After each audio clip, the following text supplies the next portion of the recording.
우리도 탕자인가, 그런 제목으로 말씀을 오늘 전하려고 합니다. 탕자라는 말이 우리나라의 현실 단어로 아버지의 것을 다 허비한 아들, 이 탕자라는 말에 우리가 약칭으로 탕자라고 하는 말을 씁니다. 그런데 오늘 성경이 이 비유를 통해서 우리에게 주시는 메시지가 있다는 겁니다. 반드시 성경은 의미를 두고 말씀하신다는 거예요. 그 첫째가 뭐냐면 아버지를 떠나는 자체가 탕자라는 겁니다.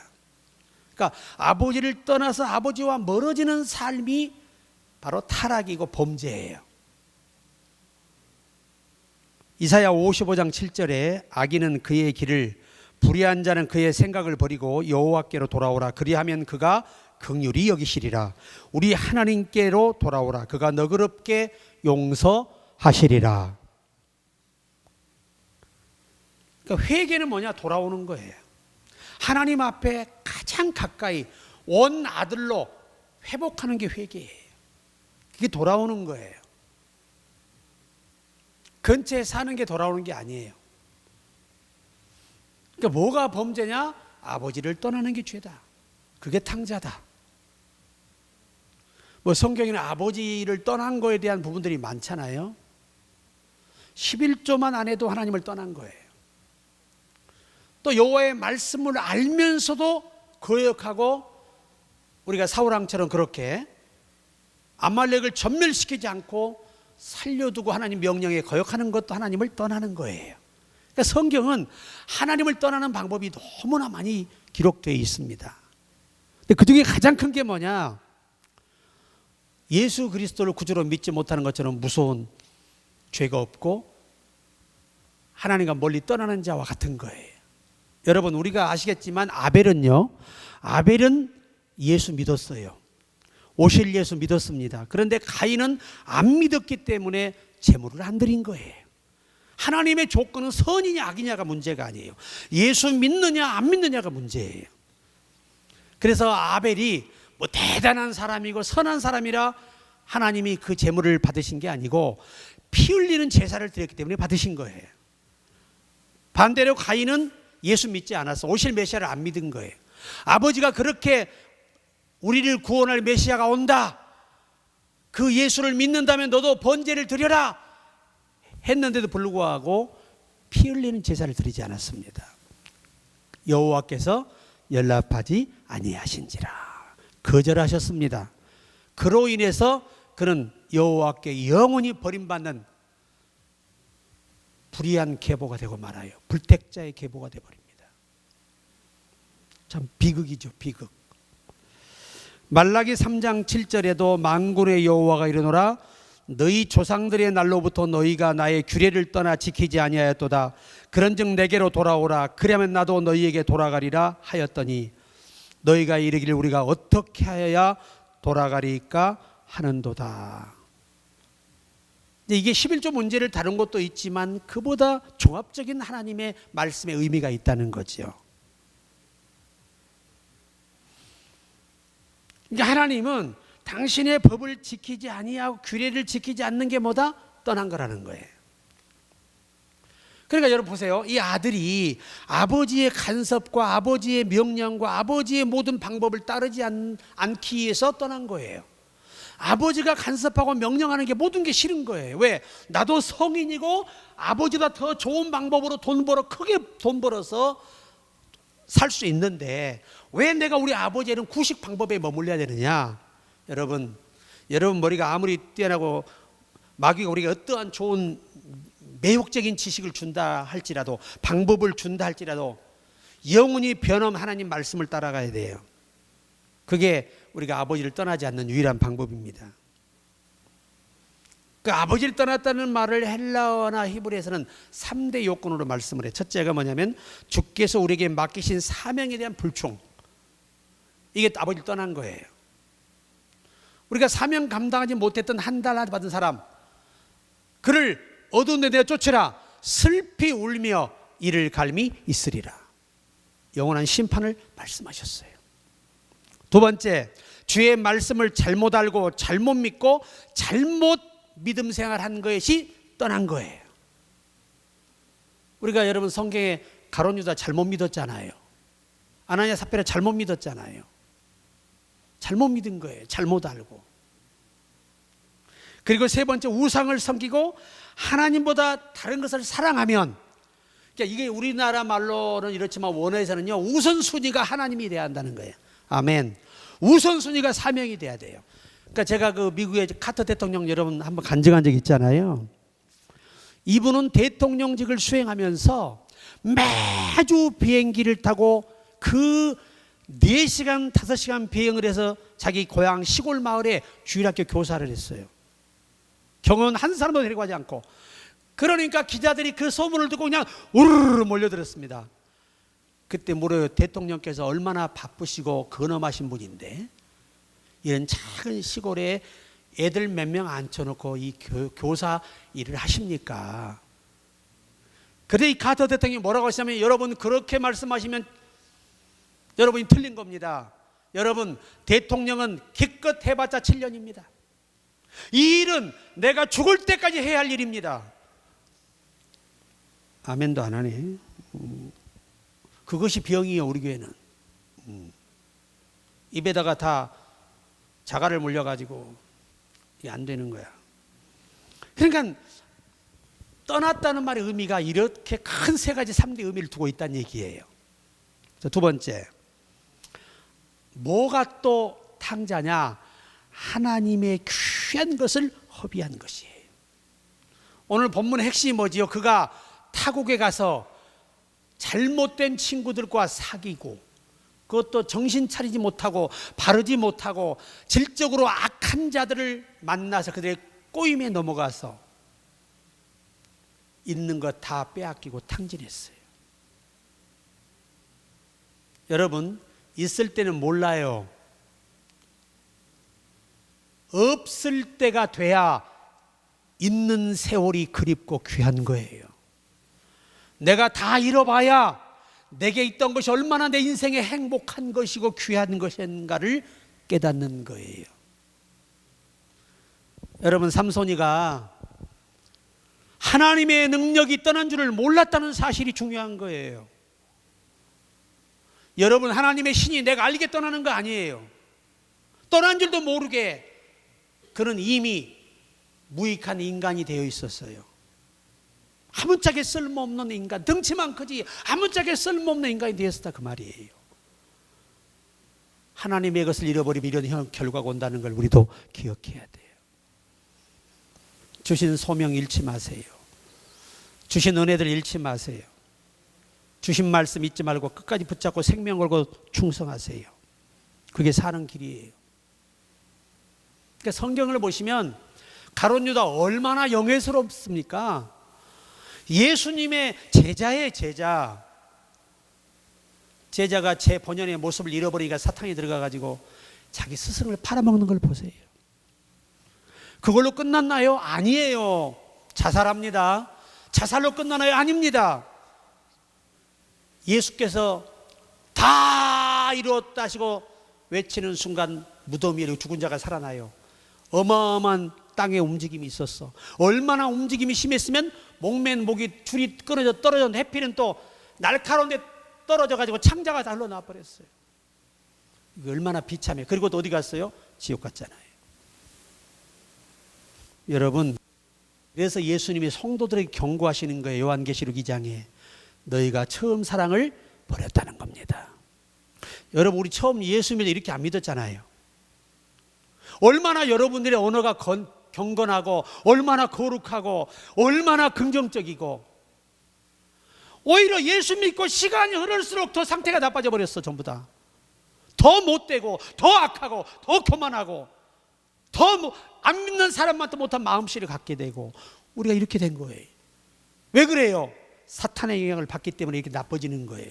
여러분, 인류가 타락할 때 최고로 부패한 게 사람의 마음이라는 걸 꼭 기억하셔야 돼요. 인간이 제일 망가졌다니까요. 인간이 망가지니까 모든 환경이 망가진 거 아니에요. 여러분이 망가지면 모든 환경이 망가진 거예요. 교도소 가서 보면 얼마나 가슴 아픈 줄 아세요? 제가 이런 부모 형제 따뜻한 정 내 스스로 버리고 이런 지금 가사를 진행하고 있어요. 아마 우리 제소자들이 굉장히 눈물이 나게 할 수 있는 좋은 곡이에요. 어디 가서 큰 소리로 실컷 한번 울어볼꼬 예수 앞에 무릎 꿇고 통회하며 울어보세. 이런 것으로 지금 준비하고 있어요. 제소자에게 필요한 곡을 제가 어제 생각하고 왔어요. 여러분, 자기 스스로 부모 형제 떠나서 범죄할 때는 몰랐죠. 막상 깜빵에 가서 보니 거기서 이제 자식들이 걱정되고 자기 마누라 도망갈까 걱정되고 가족들이 얼마나 힘들까 걱정된다는 게 얼마나 아픈 일인 줄 아세요? 우리도 더 잃어버리기 전에 기회를 잡아야 한다 그 말이에요. 오늘 이 당자가 더 잃어버리기 전에 여러분, 아버지가 살아있을 때만 돌아올 수 있는 거예요. 그 형이 받아주겠어요? 안 받아주겠어요? 당시의 법으로 한번 가산을 가지고 간 자는 전혀 집에 권한이 없어요. 돌아오지 못해요. 그 마당이 노예로 받아들인다면 올 수 있지만 당시 문명의 법에는 불가능한 일이에요. 아버지가 살아있을 때만 용서권이 있는 거예요. 여러분과 내가 하나님이 나를 받아줄 수 있을 때 빨리 돌아오는 것이 당자의 마지막 길인 것입니다. 여러분, 사무엘상 16장 14절에 여호와의 신이 사울에게서 떠나고 여호와의 부리신 악신이 그를 번뇌케 한 자리. 여러분, 악령이 역사하잖아요. 웃는 것 같은데 웃는 게 아니에요. 자기도 몰라요. 내가 얼마나 부정적인 사람이 돼 있는가, 내가 얼마나 오만한가, 내가 얼마나 방자한 사람이 돼 있는가를 모른다니까요. 남들은 다 아는데 자기만 모르는 거예요. 제가 얘기했잖아요. 장성에 그 정신병원에 집회를 갔는데 세상에 환자가 화장실에다가 낚시질하고 있는 거예요. 화장실에서. 그래 내가 가가지고 선생님 고기가 있어요. 그러니까 미친놈 똥통에 뭔 고기가 있냐고 하는 거야. 그 누가 미친 거야? 내가 미친 거야. 그 사람은 내가 미친 거지. 참 여러분, 기가 막힐 노릇이에요. 그게 여러분, 우리가 이 원문에서는 이것도 세 가지로 딱 정의를 해요.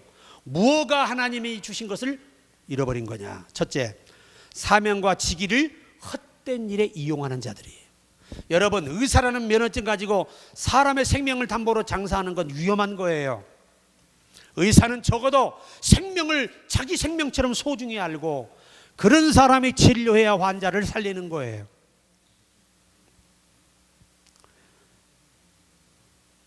목회자의 면허증 가지고 사기치고 다니면 돼야 안 돼요? 성도는 거룩한 이 직위의 신분을 가지고 다니면서 얼마나 지금 사기치고 깜빵 간 사람이 많은지 몰라요. 두 번째, 하나님의 능력을 헛되이 사용하는 자들이에요. 여러분, 하나님의 힘을요 삼손처럼 사용하면 안 돼요. 아멘.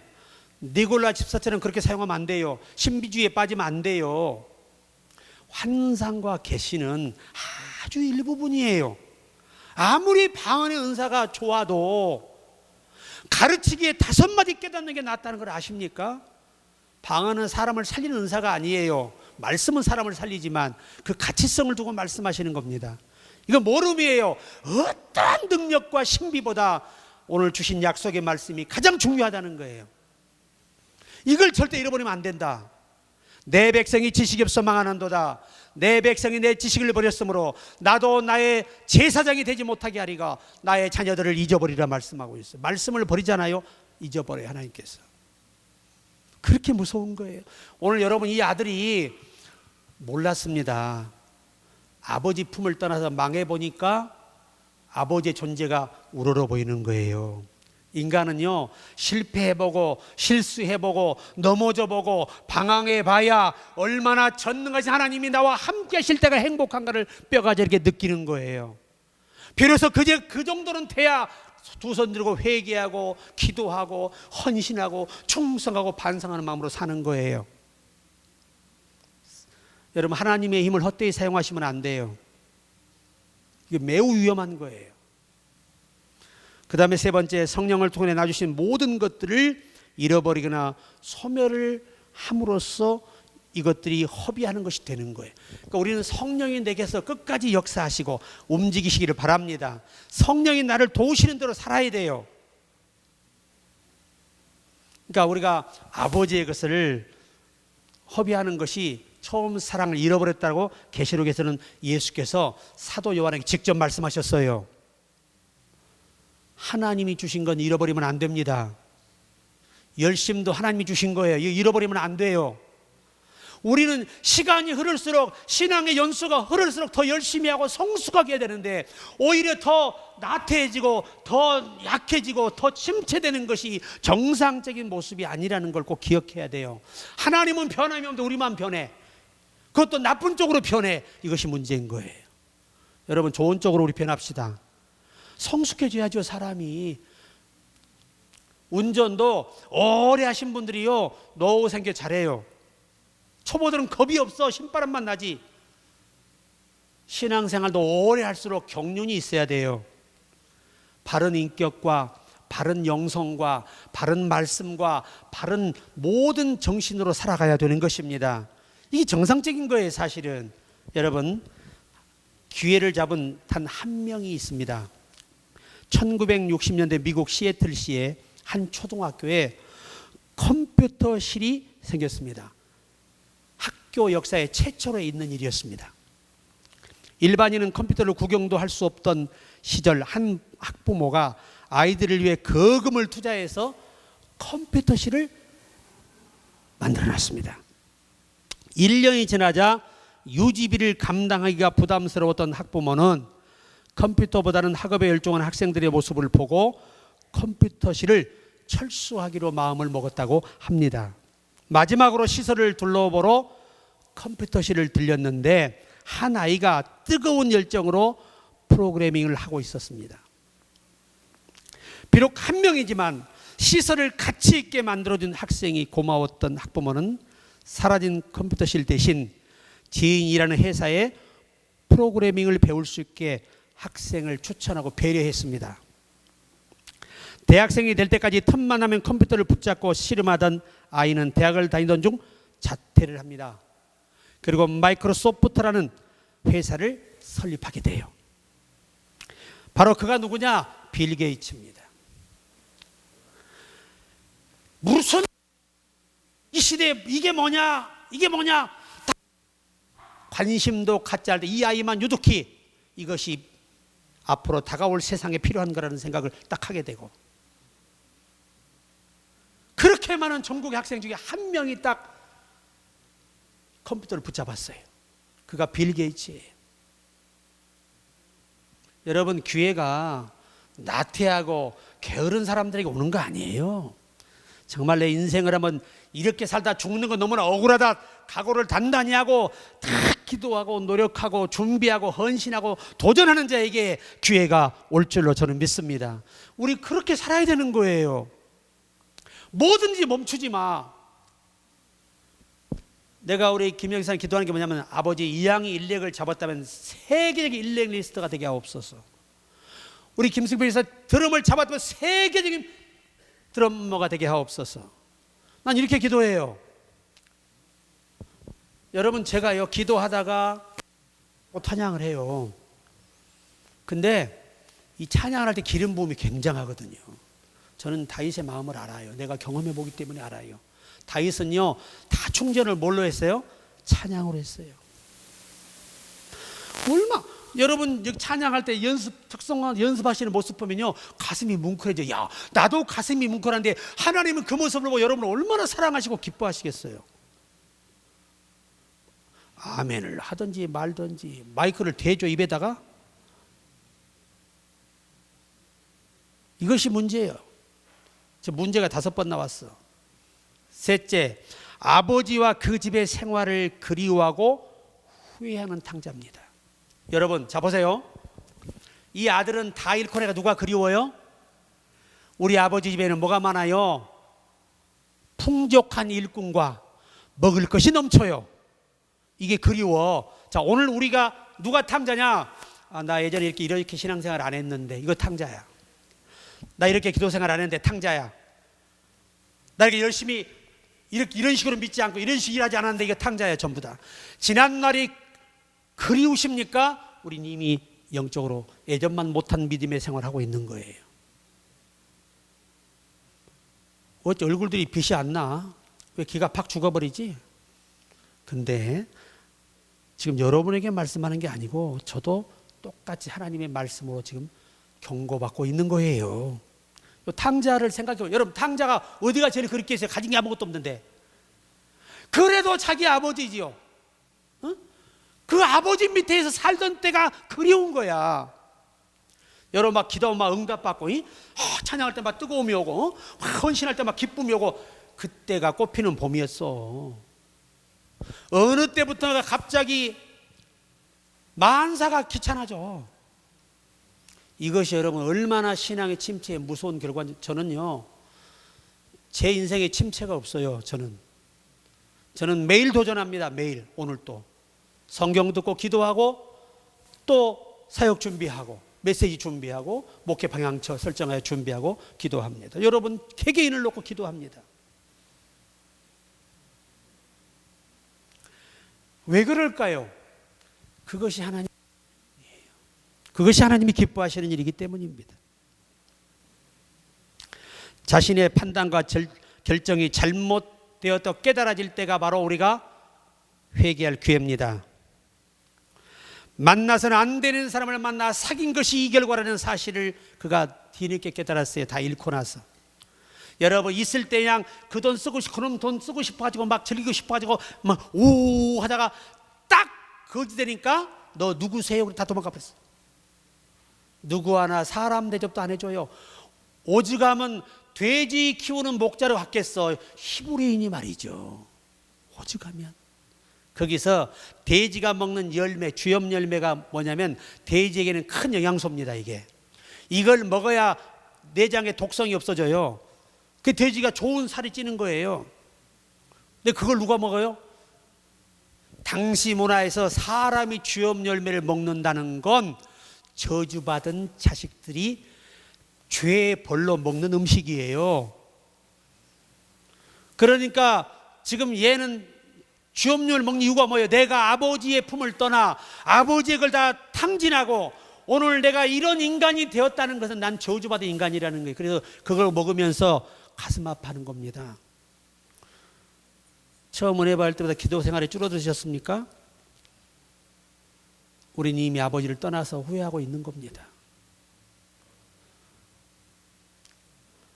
나는 지금도 우리 김정희 사님 지금 얘기지만 그 밤에 막 울면서 와서 막 기도하고 그때 그 모습,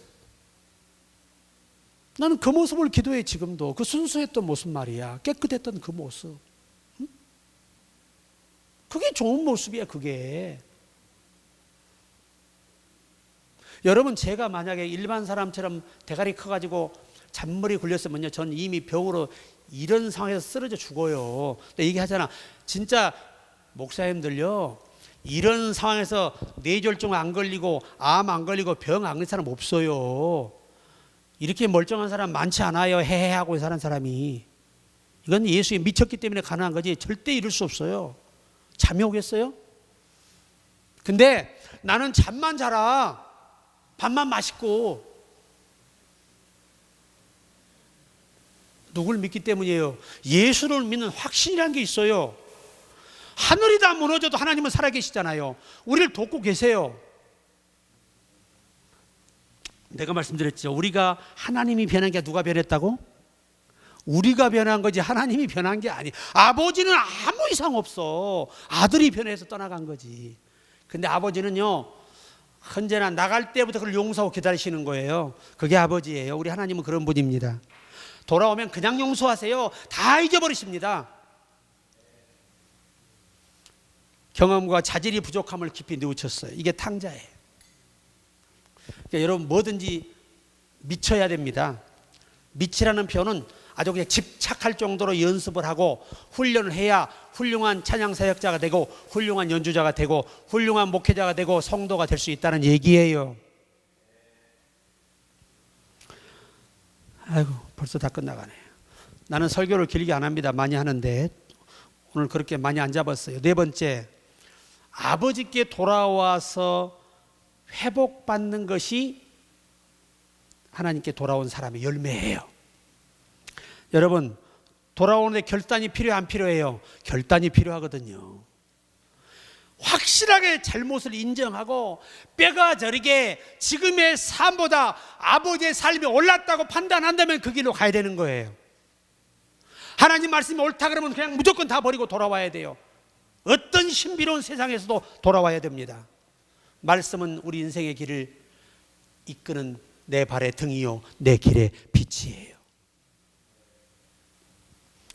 열왕기하 2장 20절, 히스기야가 낫을 벽으로 향하고 여호와께 기도하여 가로되 여호와여 지난날 나의 선행을 생각하사 한번 살려달라는 거예요.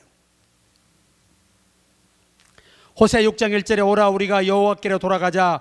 여호와께서 우리를 찢으셨으나 도로 낫게 하실 것이요 우리를 치셨으나 싸매어 주실 것임이라.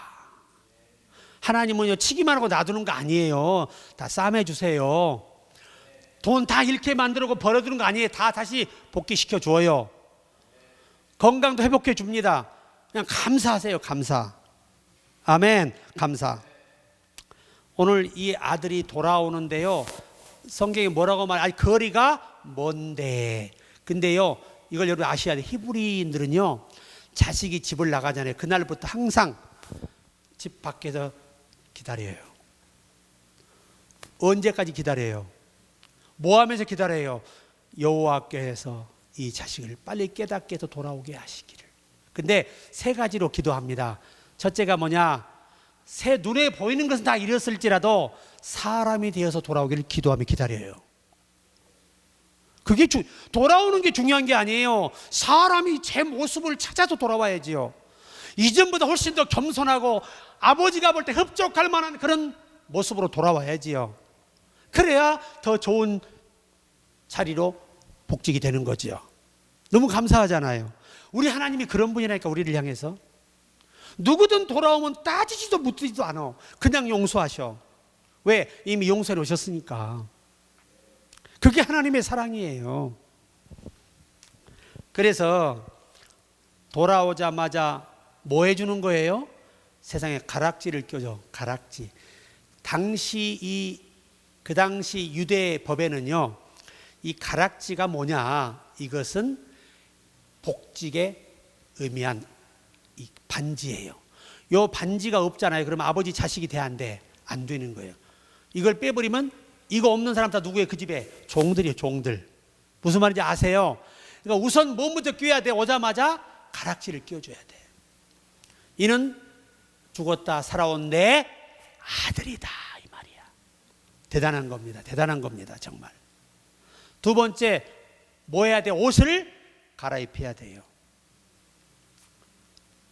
당시 유대인들은요 메시아의 약속을 믿었기 때문에 항상 가정마다 메시아를 믿는 그 기다림의 의미의 신앙을 늘 지키기 위한 이 의복이 따로 있었다고 합니다.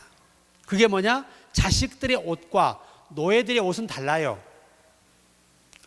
근데 이 아이가 나가서 만약에 이방의 나라 갈 때 유대인의 복을 입고 하면 어떻게 돼요? 살아 돌아오기 쉽지 않아요. 왜? 이방인은 누구를 경멸해요? 유대인을 싫어하고 유대인은 이방인을 싫어하거든요. 얼마나 싫어하냐면 야 이방의 바알세불이다, 이 말은 이방의 똥더미의 주인이라는 거야. 그렇게 이 유대인들은 이방인들을 경멸해요. 그러니 옷을 갈아입어야 안 갈아입어야 돼. 여러분, 아니 북한 괴뢰군이 자기 군복을 입고 우리나라에 쳐들어오면 돼 안 돼? 그건 한 방의 총살이지 그냥. 그러나 우리나라 옷으로 변장이 오니까 분별이 잘 안 되는 거예요. 예수님 뭐라 그래? 새 사람을 입으라. 그래서 이 유대인들은요 항상 메시아적 신앙이기 때문에 무덤도 돌을 만들어 굴을 만들고 옷도 메시아를 믿는 신앙의 택자들의 입는 의복이 다 정해져 있었어요. 지역마다 다. 그 옷을 입혀준 거예요. 이거 모르면 너도 다시 하나님의 자녀가 되었다는 말입니다. 이게. 그 다음에 뭘 신겨주라고? 신발. 노예들은 신발을 안 시켰습니다. 이게 무슨 얘기죠? 그 당시에 이 신발의 의미는 그의 분깃을 의미하는 겁니다. 지금부터 네가 네 발로 수고한 것들은 네 소유로 상속으로 남기겠다는 얘기예요. 이 3대 의미는 어마어마한 거예요. 우리한테 기독교 역사상으로. 그래서 결국은 이 아이가 다 돌아와서 회복받잖아요. 그죠? 우리가 예수 앞에 돌아와서 진정한 우리가 탕자를 벗어나는 길이 뭘까요? 모든 것을 회복해야 돼요. 마지막 하나, 오늘 이 변화의 기회, 두 번째 이야기입니다. 영국의 변호사가 자격을 딴 한 유능한 인도 청년이 영국에서 변호사 자격증을 취득한 이 인도의 한 청년이 커리어를 쌓기 위해 남아프리카 공화국을 찾았습니다. 청년은 추천받은 사무실이 있는 도시로 향하는 1등급 기차표를 끊었지만 승무원은 청년이 1등석에 앉아 있는 것을 보고는 화를 내며 3등 칸으로 내쫓았습니다. 유색 인종은 1등 칸에 탈 수 없습니다. 어서 3등 칸으로 이동하세요. 변호사 자격증을 보여주고 1등 칸 기차표를 보여줘도 승무원은 요지부동이었습니다. 청년이 계속해서 항의한다는 이유로 승무원은 목적지도 아닌 역에서 그를 내쫓아버렸습니다. 쫓겨난 청년은 변호사의 1등 칸 기차표를 구입한 자신도 이런 취급을 당하는데 다른 인도인들은 더 심한 차별을 받고 있을 것이라고 생각을 하게 됩니다. 이날 이후 변호사를 꿈꾸던 청년은 변호사직을 내려놓고 인권운동가로 변신을 합니다. 귀국해서 무저항 비폭력으로 독립운동을 이끌어냈습니다. 국가 독립을 이끌어냈어요. 그가 누구냐? 바로 유명한 간디입니다. 이 세상에 한 역사의 장을 여는 사람들이 우리같이 평범한 사람들의 정신으로도 안 된다는 거예요. 그릇이 커야 돼, 그릇이.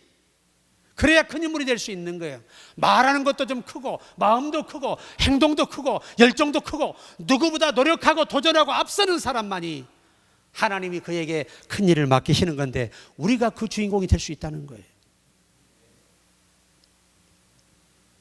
저는 항상 그 총칼에 총을 맞아 젊은 아이들이 인도에서 얼마나 많이 죽은 줄 아세요? 그리고 일구는 게 독립이에요. 국가를 찾은 거예요. 무저항, 비폭력. 이게 간디가 주장하는 평화주의자예요.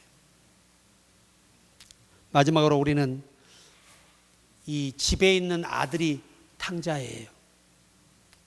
그러니까 우리가 이 부분을 놓치고 오늘 본문의 말씀 핵심에 놓친다는 겁니다. 이 큰아들의 문제가 뭐냐? 세 가지입니다. 첫째가 아버지의 마음을 헤아리지를 못해요.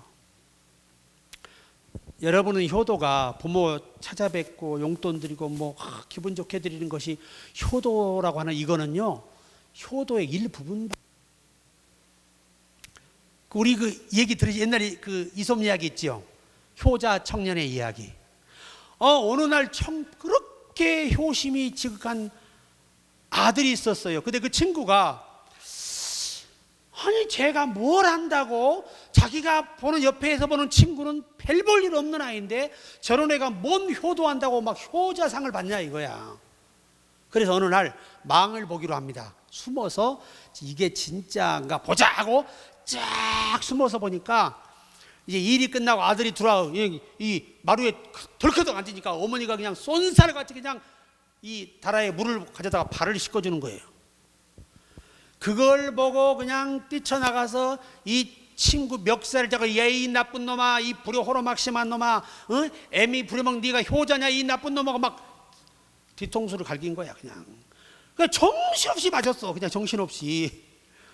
다 맞고 나서 이 친구가 그래. 너 말해봐. 왜 거짓말을 안 해? 그러니까 얘가 하는 말이, 이봐, 난 우리 어머니의 말씀을 거역할 수 없어. 어머니가 아들 팔을 씻겨주기를 원하신다는데 어떻게 내가 그걸 거절해? 난 어머니 말씀 거역할 수 없어. 나는 어느 누구보다 우리 어머니의 말씀이 중요해. 좀 고개라도 끄덕거려. 그게 뭐요? 효도야. 부모의 권위를 인정하고 부모를 존경하고, 뭐 말하면 내가 이런 불효자식들이 얼마나 많은지 몰라. 여러분, 내가 60 우리 어머니가 여러분 80이 돼도 밥 먹었어? 자존심이요. 자존심이야. 그럼 내가 그러지. 아유 엄마 내가 몇 살인데 그런 얘기 지금 아유 걱정하지 마라. 이런 자식은 다 불효자식이야. 나처럼 엄마 그렇잖아. 엄마 때문에 가속을 못해요. 그리고 이게 효도라는 거야. 여러분, 부모는요, 자식이 부모 말을 무시하고요, 자식이 부모를 갖다 야단치고 함부로 대할 때요, 이게 진짜 무서운 불효예요. 그래서 이스라엘 자녀들은 부모를 향하여 말 대꾸를 하지 않습니다. 그 아버지의 말이 하나님의 말씀으로 믿어요. 부모에게 효도하는 사람이 땅에 잘 되고 장사 돈 줬다고 효도하는 거 아니야. 여러분의 부모의 권위가 내 말을 내 자식들이 아직도 인정해주고 순종해주는구나. 이게 진짜 효자예요. 아멘. 이게 효자가 따로 있는 게 아니야. 여러분, 내가 내 아들한테 너 차 좀 조심해라 그러면, 예 아버지 조심할게요 이러면 되는데, 아버지 저 지금 40이 다 됐어요. 그런 말 하세요? 알아서 할 텐데. 그럼 내 마음이 어떨까? 예레이 호로자식아 그러지. 아버지가 생각해서 말하면 예 그럼 될 텐데, 그거 가지고 나이 타령하고 내가 몇 개인데 그런 얘기 하시냐 그럼 되겠어 안 되겠어? 내가 입장을 바꿔놓고 생각해봐도 효도는 돈이 아니야. 자주 찾아가 잔소리하는 게 효도야? 부모 가슴에 못을 받고 오는 거지. 그러니까 우리가 말로는 뭐 지가 뭐 효도했고 잘하고, 난 우리 어머니에게 다른 걸 효도한 게 아니에요.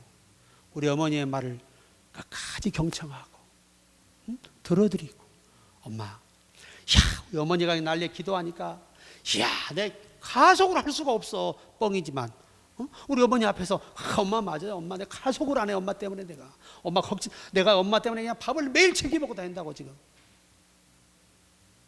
아무것도 아닌 것 같은데 하나님은 이런 자식을 효도로 보시고 땅에 잘되고 장수하게 하신다는 거예요.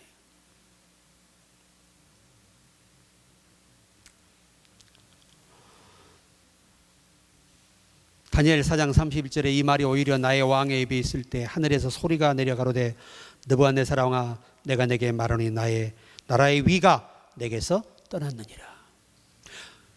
나의 능력을 보라 하고 큰소리 빵빵 치고 나자 이 말이 끝나기도 전에 하나님이 왕위에서 버려버렸어. 이게 오늘 이 탕자의 형이 얼마나 탕자냐. 여러분, 아버지 마음을 헤아리지 못해. 그래서 자식은 아버지를 모르는 거야. 아버지가 돼봐야, 자식을 키워보고 그런 속 썩인 놈을 만나봐야 그 아버지 마음을 알게 돼. 세상에 아버지가 여러분 눈이 오나 비가 오나 바라야 보나 그랬을 거 아니에요. 어디가 서 있어야 돼? 유대인의 법은 서 있어야 용서가 되는 거예요. 자식이 볼 때 아버지가 문 밖에 서 있어야 집에 올 수 있는 거예요. 밖에 있으면 못 와요. 이건 아버지가 거절하는 겁니다. 너와 나는 다시는 자식이 될 수 없다. 내 부모가 너는 가족이 될 수 없다는 이 거절이 문 밖에 있지 않고 문 안에 있는 거예요. 얼마나 무서운 일인 줄 아세요? 그 아버지가 오랜 인생을 얼마나 제대로 쉬지도 못하고 고생했어요. 그러면 이 자식이 진짜 정상적인 자식 같으면 아이고 아버지 정말 잘 됐습니다. 아버지 너무 마음고생하셨어요 그동안. 야 이놈아 너 아버지가 얼마나 너 때문에 힘들어하신 줄 아냐? 앞으로 잘하자 이러면 되는데, 아버지 우리 전라도 말로 해도 너무하시오. 아니 저런 새끼가 뭘 잘했다고 아버지의 가산을 다 날려버린 놈이 왔는데 뭐가 이쁘다고 저런 놈을 손잡아주고 하냐 이 말이야. 나는 내 친구한테 염소 한 마리 잡아줘봤냐 이 말이지. 이거 너무 부당하다는 거지. 여러분 꼭 기억해야 돼요. 예수 믿는 사람은 그런 마음 먹으면 안 돼. 누구든 돌아올 때 귀하게 알고 환영해야 돼요. 이게 하나님의 뜻이에요. 교회는 내가 좋아하는 사람만 오면 망하는 교회야. 그건 사탄의 교회지 성령의 교회가 아니야. 교회는 하나님이 필요한 사람을 보내는 게 교회라고. 그거는 우리를 사랑으로 그들을 똘똘 뭉쳐 그들을 받아서 하나 되어 가는 것이 아버지의 뜻을 따르는 거죠. 여러분 부모가 자식들이 싸우고 있으면 그 부모 마음이 어때? 나는 명절에요, 우리 동네에서 우리 아버지 살아계실 때 형하고 동생이 싸움이 붙었어. 뭐 때문에 붙었냐? 유언장 때문에 싸움이 붙었어. 옛날에는 유언장 그랬다고 이 부엌칼을 들고 자기 형의 목에 대고 빨리 도장 내놓으라 이거야. 나를 더 주도록 빨리 바꾸라는 거지. 네가 뭐 한 게 있다고. 나는요 우리 아버지가 너무 존경스러워. 그걸 매가지를 삐뚤어서 그냥 꼬랑에 쳐 박아버리더라고.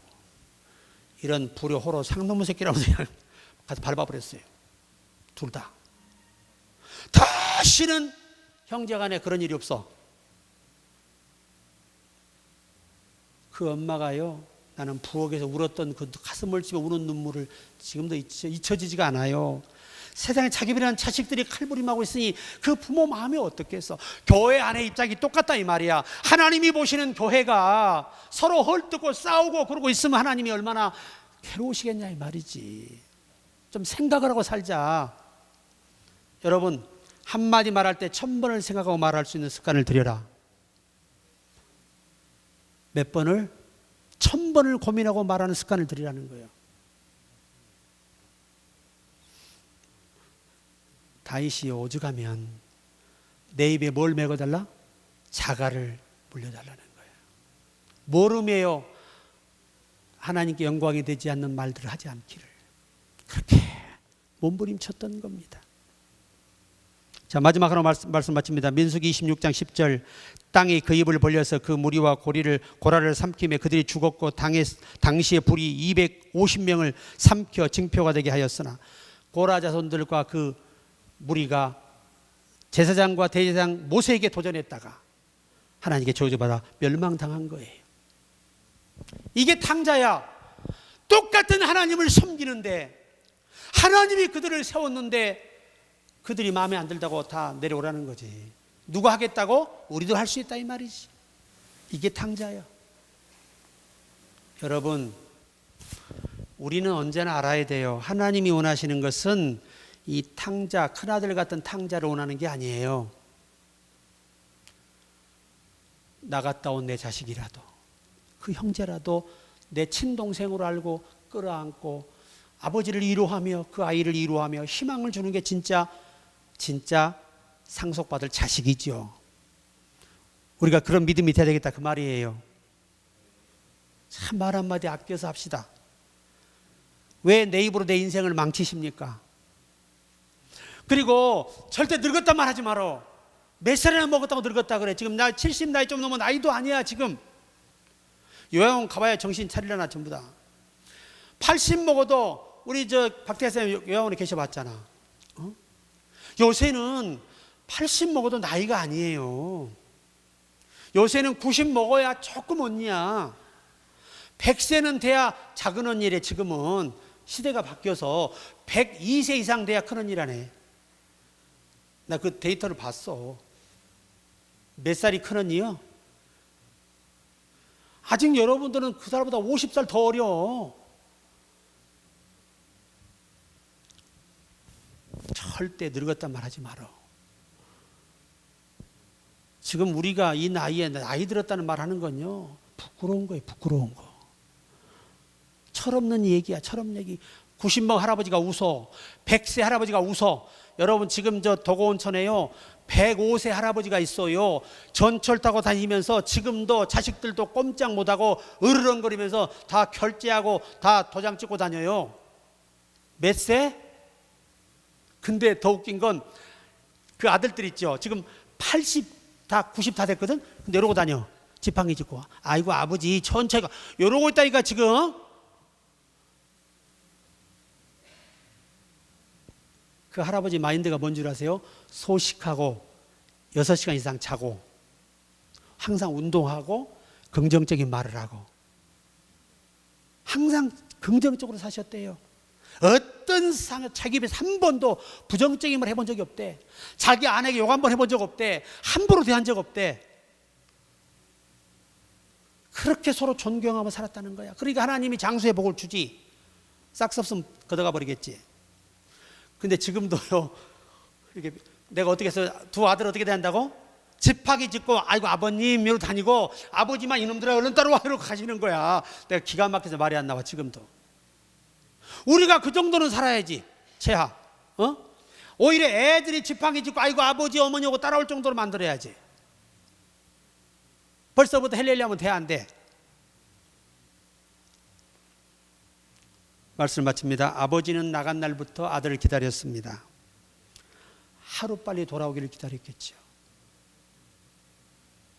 조건 없는 기다림입니다. 나갈 때부터 이미 용서하신 거예요. 하루도 빠짐없이 밖에 나가서 아들에게 나는 너를 기다린다라고, 나는 너를 환영한다라고 서 있었어요.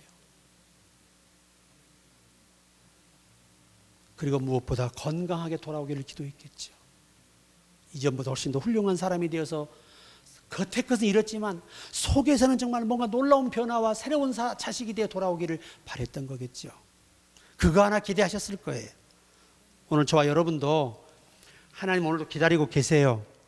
또 돌아온 우리들에게 뭔가를 회복해 주려고 지금 역사하시고 기다리고 계세요.